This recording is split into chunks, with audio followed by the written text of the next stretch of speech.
Gracias, en primer lugar, a todos ustedes por acompañarnos.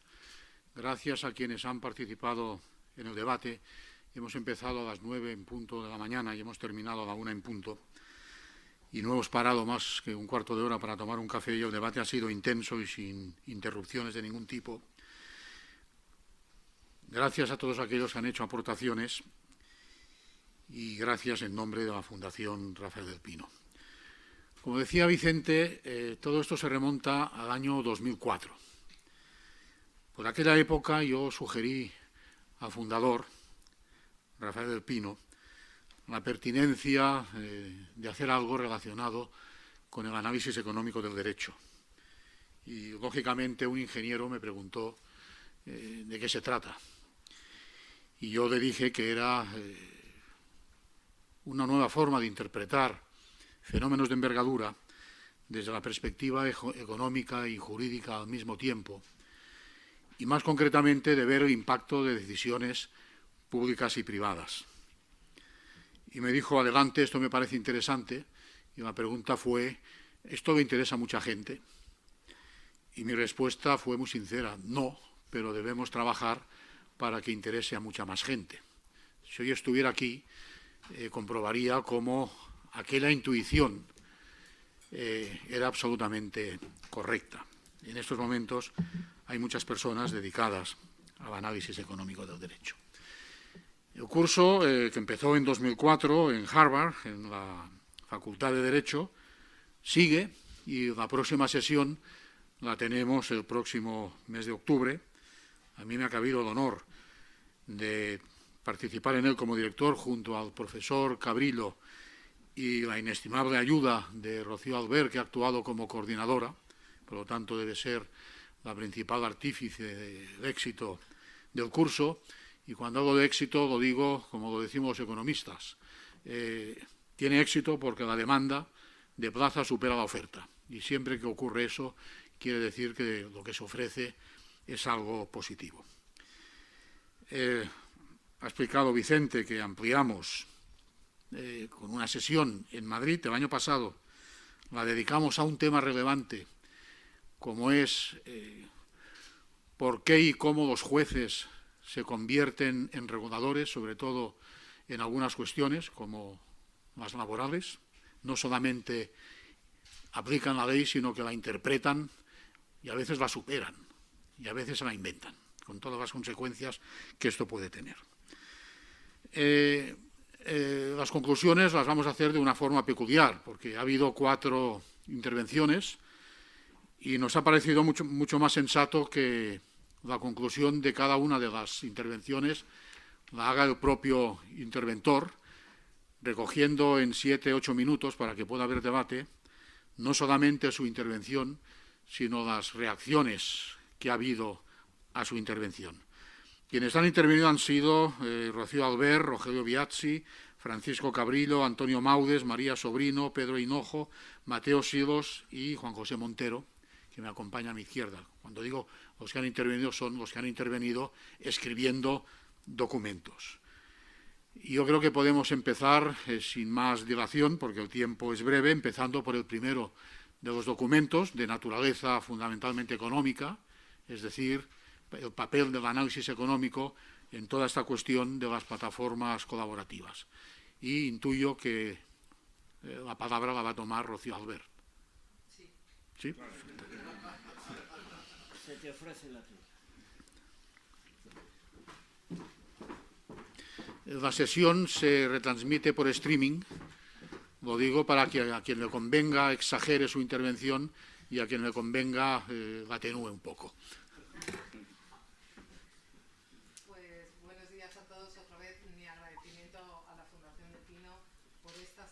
Por el seminario anterior y por tantas cosas que ya nos lleva ofreciendo. Son 14 años en los que llevamos disfrutando de Harvard, de cursos sobre análisis económico del derecho, y yo que como coordinadora he hecho los 14, creo que en ninguno de ellos he dejado de aprender más que en muchos meses de trabajo que luego uno está en el día a día y no aprende ni piensa tanto. Por no dedicar más tiempo a agradecimientos, quiero trasladar un par de ideas básicas de lo que presentábamos en nuestro papel. Nuestro papel es un papel sobre economía colaborativa, Sharing Economy, que parte de otro artículo ya publicado en Papeles de Economía Española que se llama Taxi Driver 2.0. Es simplemente el nombre, siempre a un profesor le dicen lo tienes que hacer atractivo y le buscamos un nombre así.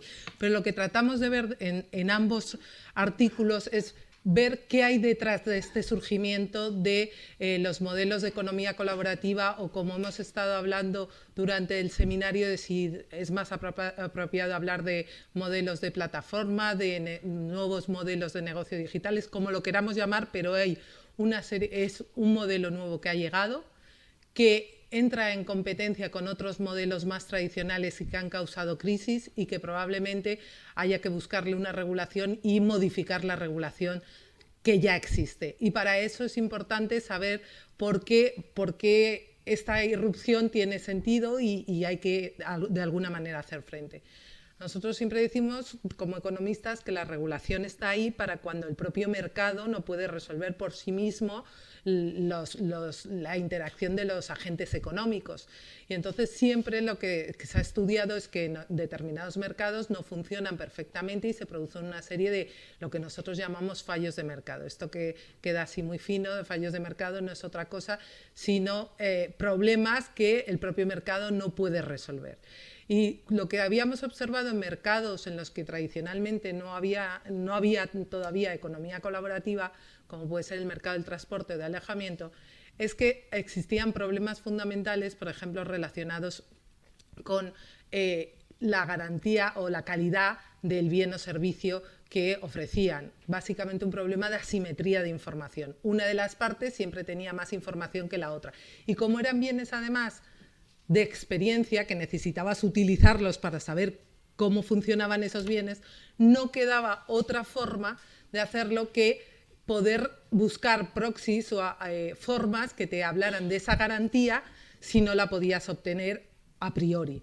Para eso la regulación era muy buena y, por ejemplo, en el mercado del transporte urbano, pues uno podía saber que aquel coche que aparecía con el rótulo de taxi cumplía una serie de garantías, el conductor también tenía licencia y demás. ¿Por qué? Porque si no, el tener que negociar en cada momento cuál es la calidad del producto, cuánto me cobras, cuánto no, habría muchos problemas. Y entonces eso hacía que la regulación tuviera sentido, estableciendo licencias y una serie de requisitos para que los conductores pudieran transportar a las personas. De igual forma, veíamos que también había asimetría de información en cuanto a los precios. Imaginaros que si yo me quiero ir ahora a mi trabajo y tuviera que negociar en el momento 7, no, 6, 9, bueno, sería un follón. Si uno tiene una regulación establecida administrativa que sabía inicialmente cuánto te cobran por distancia y por tiempo, pues podría saber fácilmente.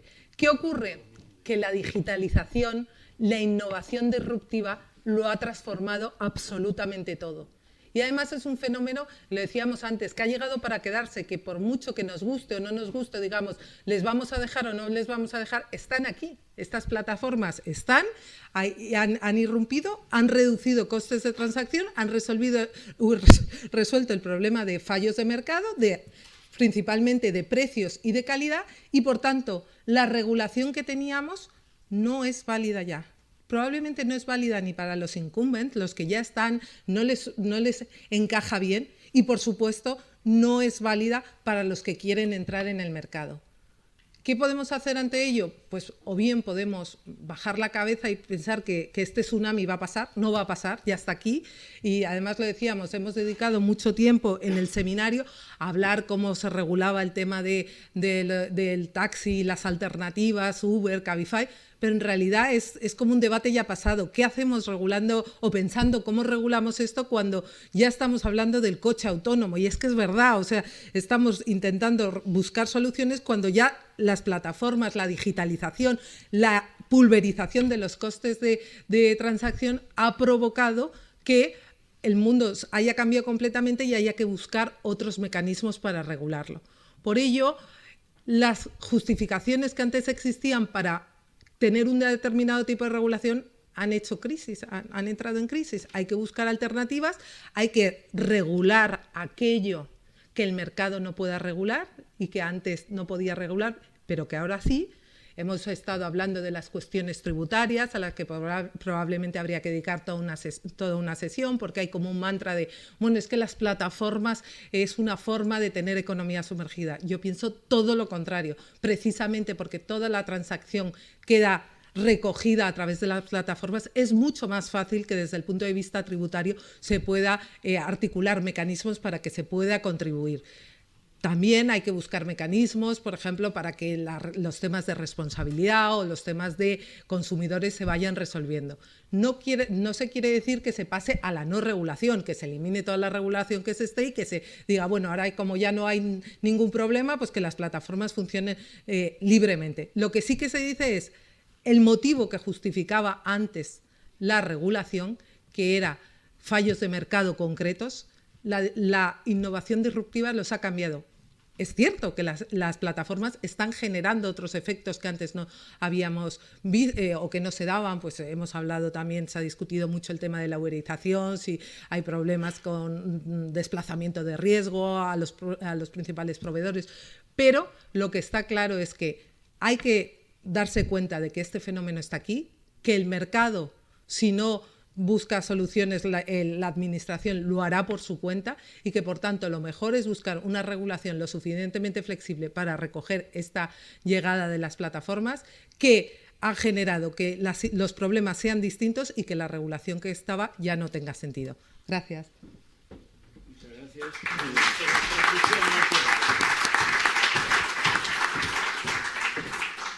Muchas gracias, Rocío.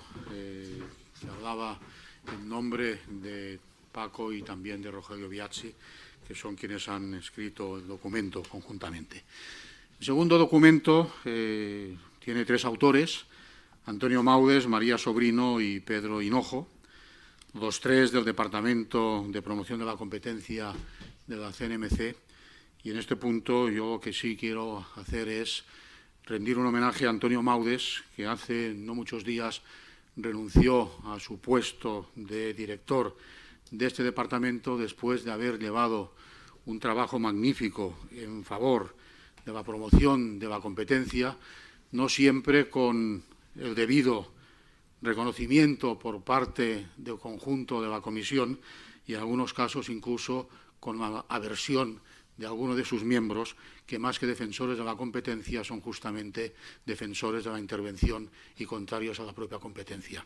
Gracias, Antonio, por todo el trabajo que has hecho durante estos años y seguirás presente en nuestras actividades y serás una de nuestras referencias. Gracias.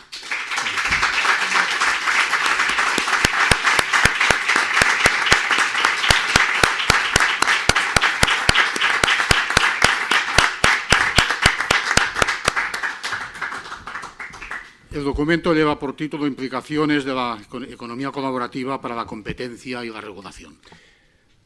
Muchísimas gracias a la invitación, a la Fundación Rafael del Pino, Vicente Montes, mi primer preparador, y a Amadeo Petivo, el primer presidente del Tribunal de Defensa de la Competencia con el que coincidí. Quiero resumir un documento en 4 o 5 minutos. Hemos estado discutiendo muy intensamente desde primera de la mañana. Tiene como coautores a la subdirectora de Estudios e Informes de la CNMC, María Sobrino, y a Pedro Hinojo, es también miembro de esta subdirección. Fundamentalmente, la perspectiva que se toma en el documento es asumir que el cambio que estamos viviendo en estos 20 años del siglo XXI es un cambio tecnológico, un cambio de la digitalización de la economía. Esto puede tener repercusiones en infraestructuras, en productos y en modelos de negocio, ¿vale? Lo que estamos viendo es cómo un nuevo modelo de negocio, la digitalización a través de las plataformas, permite una utilización intensiva, masiva, en un mundo que estaba ya previamente globalizado, de 2 conceptos antiquísimos, que son los activos infrautilizados, que existen desde el principio de los tiempos, y las relaciones de confianza entre humanos, que venían impedidos, uno por mercados incompletos, dicho en jerga económica, y el otro por problemas de información asimétrica, ¿vale? Todo esto, una vez que empiezan a aparecer de una manera acelerada, innovadoramente acelerada, nuevos modelos de negocio, afecta a todos los sectores de la economía. Ha empezado por aquellos en los que como ciudadanos tenemos una mayor parte de nuestra renta puesto allí, las viviendas, el coche, pero que tiene implicaciones directas, rapidísimas en la parte de financiación, crowdfunding, en la parte de energía, cuando sea posible, como en otros países, realizar autoconsumo, en la parte de consumo de productos médicos, farmacéuticos o no, dependiendo de cómo haya la regulación. Esta revolución afecta al sector privado, pero afecta también al sector público. Y el sector público le afecta prácticamente en todos sus niveles, como regulador, como garante del funcionamiento de los mercados, las responsabilidades tributarias, la parte incluso, bueno, pues cualquier papel que el sector público juega en el funcionamiento de los mercados e incluso para el propio sector público dentro del cumplimiento de sus funciones. Hemos analizado dentro de esas repercusiones que tiene el sector público dos, la parte de competencia, es decir, cómo estas plataformas pueden afectar a las tensiones competitivas en los mercados y cómo tienen que afectar al desarrollo normativo desde el punto de vista horizontal, impuestos, cotizaciones sociales, defensa del consumidor y del usuario, y desde el punto de vista sectorial, cómo la normativa en cada uno de los sectores en los que han entrado ya estos modelos disruptivos, estos modelos digitales, transporte, vivienda, deben de adaptarse a estos tiempos para permitir que el incumbente, en lugar de fosilizar su posición y no poder competir, y por lo tanto muy probablemente desaparecer, adaptarse a la nueva tecnología. De hecho, mi trabajo de los últimos años, un poco así, lo veo cada vez más de defensa de los incumbentes, de defensa de esos mercados tradicionales que no han sido capaces de agarrarse a la ola digital y que necesitan bajar una normativa ineficiente en aquellos mercados donde los particulares pueden ya ponerse de acuerdo entre ellos sin intervención del sector público. Cada norma que se haga, obviamente todas las empresas tienen que cumplir la ley, obviamente la ley tiene que tener un objetivo de servicio al interés general y lo importante de esta revolución es hasta qué punto ese servicio al interés general se ve mejor servido por una normativa analógica, por una normativa previa a esta revolución, o hay que adaptarla. ¿Cómo adaptarla? Desde los principios de regulación económica eficiente, base económica, desarrollo jurídico, lo más preciso posible. Como diría una de las subdirectoras más brillantes de la CNMC, Yara Suárez, esto es pinta y colorea.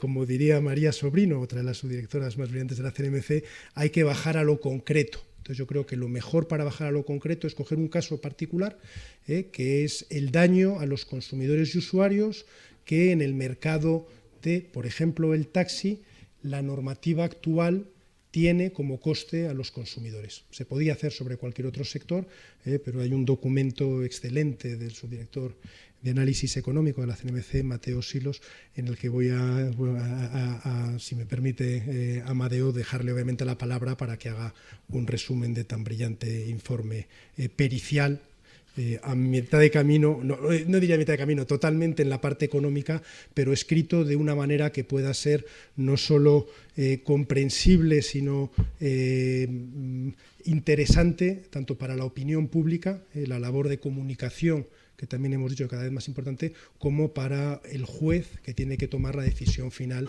de eliminar barreras a la competencia, eliminar barreras al interés general. Muchas gracias.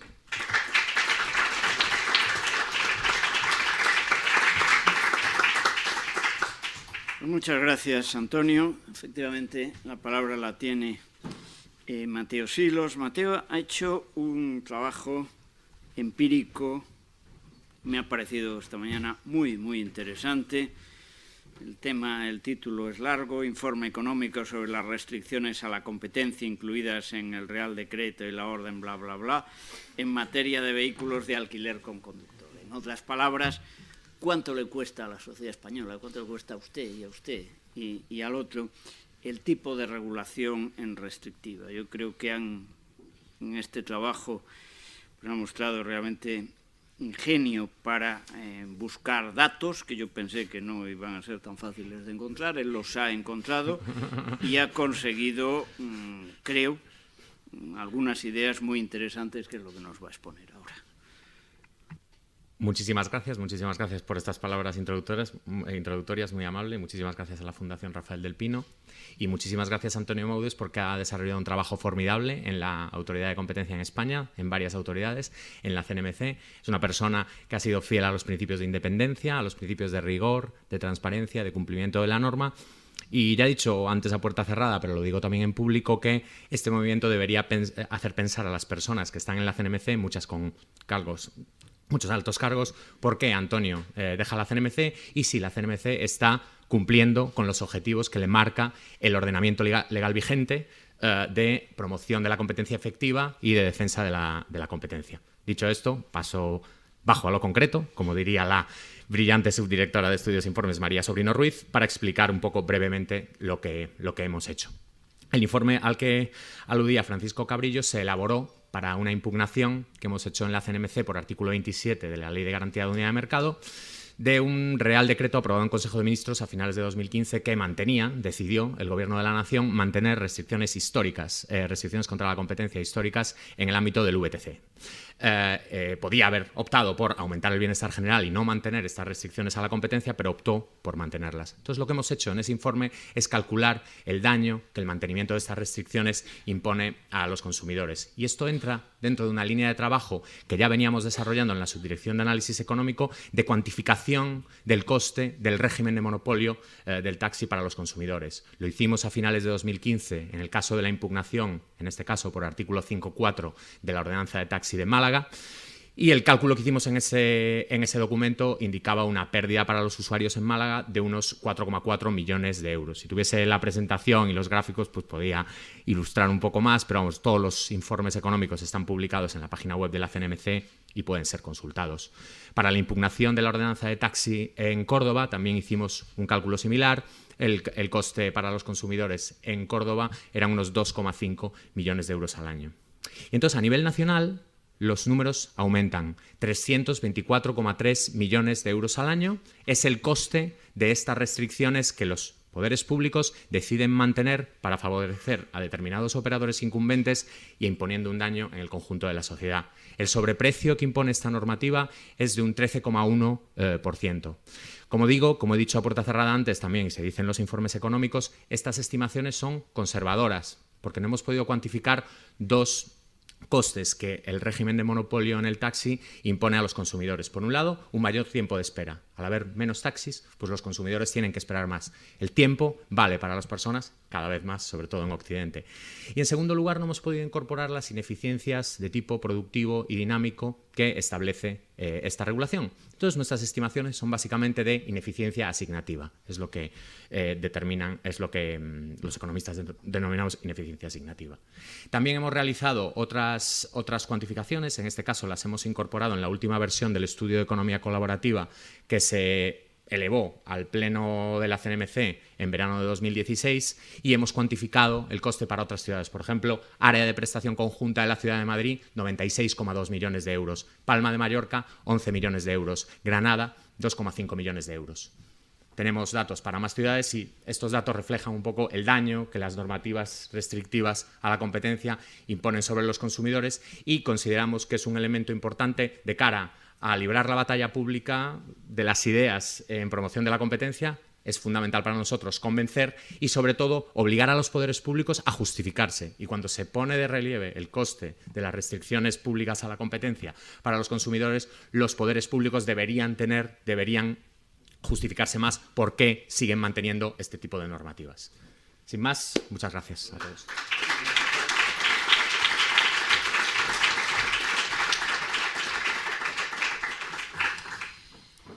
Muchas gracias, Mateo. Y la última presentación es la de Juan José Montero, que preparó un trabajo sobre las plataformas de la economía colaborativa, definición y regulación. Este trabajo completa muchos aspectos de las presentaciones anteriores porque se centra en los aspectos jurídicos y regulatorios del tema. Lo mismo, pues 7 o 8 minutos para explicar.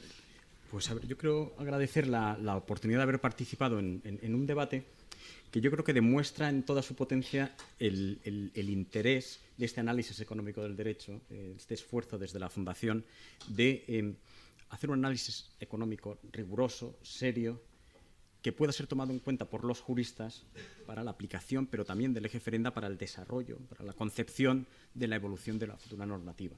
Claro, en una materia como lo que es la economía colaborativa, tan radicalmente nueva y que está transformando de una forma tan poderosa la actividad económica y social en todo el mundo, es especialmente necesario tener una buena comprensión del fenómeno subyacente desde un punto de vista económico para, a partir de ahí, ir desarrollando, una concepción de cómo tiene que ser la regulación de esta actividad. Y yo creo que el ejercicio de esta mañana ha sido muy interesante precisamente por eso, ¿no? Porque partiendo de una buena comprensión de lo que es la realidad subyacente económica, pues nos ha permitido a partir de ahí ir definiendo unos ciertos vectores de hacia dónde debería ir moviéndose la regulación. Yo creo que no era la concepción vamos, definir las regulaciones, pero sí el fijar esos vectores de hacia dónde hay que ir, qué errores hay que evitar. Yo creo que ha sido muy interesante también porque había presentes personas que están trabajando también para las plataformas, y ahí lo diré, yo soy uno de ellos, yo estoy asesorando a la que es probablemente la mayor y más polémica plataforma de transporte en el mundo. Por tanto, ha habido muchos, digamos, intereses, conocimiento que ha permitido el desarrollo un poco de esta línea, ¿no? ¿Cuál es ese elemento económico? Pues lo estamos oyendo, la digitalización, reducción de costes de transacción, los efectos red, la externalidad de red y, sobre todo, pues mucha eficiencia, mucha nueva eficiencia que trae todo este nuevo modelo de organización industrial. Y también se ha hablado mucho de las externalidades negativas y de los problemas que trae este nuevo modelo. Pues la famosa precarización, uberización laboral, pues externalidades múltiples en el sector del alojamiento, del transporte. Digamos que también ha habido también esa otra visión de los problemas que tiene la economía colaborativa. Y entonces, a partir de ahí, pues va emergiendo el tipo de reacciones ya legales, sobre todo del eje ferenda, de aplicación de la normativa existente. Y ahí lo que se identifica pues, es una primera reacción más conservadora, de decir, bueno, esto es lo de siempre. Aquí salen unos señores que lo que hacen a través de un teléfono, mucho más sencillito, pero en el fondo estos son unos prestadores de servicios de alojamiento, de transporte, y lo que le vamos a hacer es aplicar toda la normativa sectorial existente a estos señores. Y, por supuesto, toda la actividad subyacente de prestación de los servicios de alojamiento y sobre todo de transporte, quizá ahí más focalizado, pues es una relación laboral. Y por lo tanto aplicamos lo que es la normativa que se ha ido desarrollando pues básicamente en los últimos 100, 150, 200 años de lo que es el mundo industrial de la gran corporación, pues sujeta a toda una serie de normativas laborales, fiscales, etc. Frente a esta reacción que hemos identificado en la discusión, que plantea múltiples problemas, sobre todo porque no nos permite como sociedad, como país, beneficiarnos a fondo de todas las mejoras de eficiencia que hemos identificado que traen estas nuevas tecnologías, pues lo que surge es, digamos, de esa buena comprensión de cómo funcionan las plataformas, de ese análisis económico, pues lo que parte es una percepción, un análisis diferente desde el punto de vista jurídico, que es identificar, bueno, las plataformas lo que son es dinamizadores que permiten la interacción de grupos diferentes, la interacción de terceros. Y en ese punto lo que se identificaría es, no es tanto un prestador de servicio, sino un mediador, y ahí ya traemos las categorías jurídicas más tradicionales, contrato de mediación y corretaje, contrato atípico, tradicional, bien conocido, tipificado para algunos servicios concretos, de seguros, también un poquito en transporte. Y esa es la actividad de facilitar, y esa es la definición un poco jurisprudencial, de facilitar la contratación entre terceros. Y además hacerlo electrónicamente, y esta es la novedad. Y el elemento electrónico, pues lo que vemos es que también tiene su normativa. Hay una normativa comunitaria, la Directiva de Servicios de la Sociedad de la Información, la 2031, que ya tiene sus buenos 17 años. O sea, no es una gran novedad, pero que es verdad que no te contemplaba estrictamente este fenómeno. Y eso tiene una transposición en España. Y este sería un poco el marco en el que, en principio, el marco alternativo más adaptado a lo que parece que es la realidad económica del sector, ¿no? Entonces, lo que tenemos es un sustantivo, que es cuál es la actividad, cuál es la calificación jurídica de esta actividad de las plataformas, contrato de mediación o corretaje, el adjetivo electrónico, y por ser electrónico se aplica el régimen de la directiva y de la SSI, que tiene unas consecuencias jurídicas también importantes en el sentido de aplicar la legislación del país de establecimiento, del Estado miembro de establecimiento, que en el caso de las grandes plataformas nunca es España, son varios, y una limitación de las restricciones que se pueden imponer desde los estados de recepción del servicio, ¿no? Y esta es un poco la visión alternativa del vector de cómo se podría calificar jurídicamente esa actividad. Lo que hemos estado hablando es que hay un caso ante el Tribunal de Justicia de la Unión Europea precisamente sobre la calificación jurídica muy de raíz, bien como servicio de sociedad de la información y la mediación, bien como puro mero prestador. Es el caso Uber, donde ya ha habido una opinión del abogado general que va, digamos, en una línea más de no calificación del servicio como sociedad de la información, sino más como una pura actividad de transporte, ¿no? Hemos hablando un poquito de cómo podría ir el tribunal. Parece que el tribunal, pues, inicialmente no suele tender a hacer sentencias en campos tan nuevos, tan radicales en la perfecta calificación del servicio, como la opinión del abogado general. Suele ser más conservador, suele ir marcando un poco líneas rojas. Bueno, veremos lo que es la sentencia. En cualquier caso, digamos que el régimen jurídico que se defina tiene que permitir esta digitalización y la plena explotación de las eficiencias que trae. Y si no se hace ahora, pues al final habrá una competencia. Internacionalmente sí que se está haciendo. Las calificaciones jurídicas de esas actividades en Estados Unidos y sobre todo en Asia, pues van por estas líneas más alternativas de entender mejor el substrato económico. Y yo creo que tarde o temprano acabaremos siguiendo necesariamente esa línea. Ahora, bien entendido, esto no significa que no se pueda ordenar la actividad de las plataformas y su relación especialmente con esos terceros que van a prestar los servicios, el prestador del servicio y el receptor del servicio. Lo que pasa es que la calificación hay que hacerla, no tanto, entendemos, desde una calificación, por ejemplo, de laboralidad de la relación, sino entendiendo que estamos en un contrato de mediación y un contrato mercantil de mediación que puede ser sujeto a regulación, como lo existe, por ejemplo, no os digo que sea un contrato de agencia, pero en el contrato mercantil de agencia hay una serie de figuras de protección de los agentes, por ejemplo, la indemnización de clientela. Pues en esa línea podemos ir introduciendo una normativa para el contrato de mediación que proteja, e incluso inspirándose en los principios o los intereses que se protegen en la legislación laboral, introducir en esa relación mercantil de mediación algunos de esos elementos de protección. Y por el lado del usuario lo mismo, ir introduciendo elementos de protección específicos necesarios. Por lo que lo iremos marcando unos vectores de cómo, adoptando una calificación jurídica adaptada a la realidad económica, podemos alcanzar los objetivos de interés general, de políticas públicas, similares a los que permiten otras intervenciones, sin cargarnos el modelo de negocio que ha surgido y que tantas eficiencias trae. Eso a nivel de plataforma. Luego tenemos los servicios subyacentes, el transporte, el alojamiento y todos. Se ha hablado también en concreto de servicios financieros, por ejemplo, muy interesante, pero vendrán más. Se ha hablado también de la energía, es que esto llega a todos los sectores. Y ahí, pues, la cuestión es que se identifica es una reacción, una defensa del status quo, y, digamos, por parte sobre todo de la administración pública. Y, en fin, un poco la conclusión es que necesitamos más actividades de este tipo para comprender mejor y extender una buena comprensión del fenómeno, y quizá tener también la generosidad de ir favoreciendo ciertos instrumentos de transición hacia el nuevo modelo, teniendo en cuenta los objetivos, digamos, los intereses existentes que tampoco se pueden ignorar, ¿no? Y ahí, pues, hemos debatido mucho la regulación de taxi, el excelente trabajo que ha hecho la CNMC, que hemos estado viendo, de alojamiento, que hemos dividido modelos de cómo se podría ir mejorando ya esa regulación sectorial que yo creo que entendiendo bien estos vectores